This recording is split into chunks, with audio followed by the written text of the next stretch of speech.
"These things thou speakest of be shadows," Cougar took up the strain. "From the shadow world thou hast brought them, and to the shadow world thou must return them. Thy Baidaka be ready, and the tribespeople wait. They may not sleep until thou art gone." Nam-Bok was perplexed, but hearkened to the voice of the headman. "If thou art Nam-Bok," Opi-Kwan was saying, "thou art a fearful and most wonderful liar. If thou art the shadow of Nam-Bok, then thou speakest of shadows, concerning which it is not good that living men have knowledge. This great village thou hast spoken of we deem the village of shadows. Therein flutter the souls of the dead. For the dead be many, and the living few. The dead do not come back. Never have the dead come back, save thou with thy wonder tales.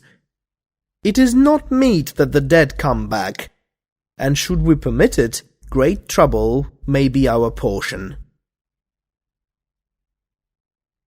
Nam-Bok knew his people well, and was aware that the voice of the council was supreme.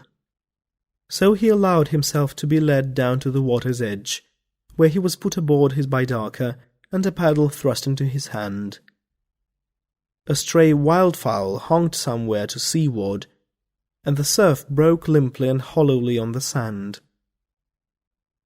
A dim twilight brooded over land and water, and in the north the sun smouldered vague and troubled, and draped about with blood-red mists.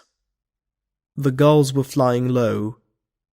The offshore wind blew keen and chill, and the black-massed clouds behind it gave promise of bitter weather.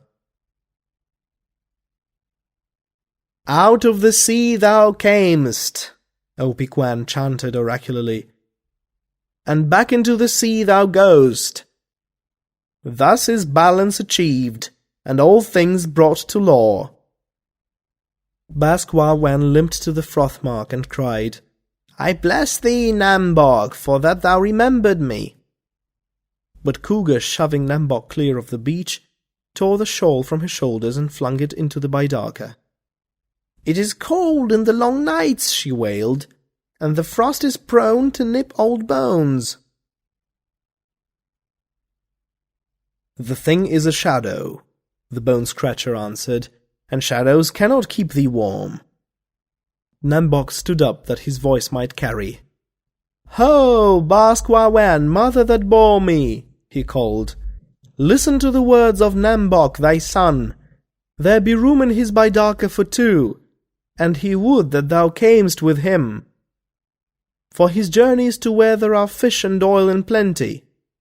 There the frost comes not, and life is easy, and the things of iron do the work of men. Wilt thou come, O Bask-Wa-Wan?" She debated a moment, while the Baidaka drifted swiftly from her, then raised her voice to a quavering treble. "I am old, Nam-Bok, and soon I shall pass down among the shadows. But I have no wish to go before my time. I am old, Nam-Bok, and I am afraid." A shaft of light shot across the dim-lit sea, and wrapped boat and man in a splendour of red and gold. Then a hush fell upon the fisher-folk, and only was heard the moan of the offshore wind, and the cries of the gulls flying low in the air.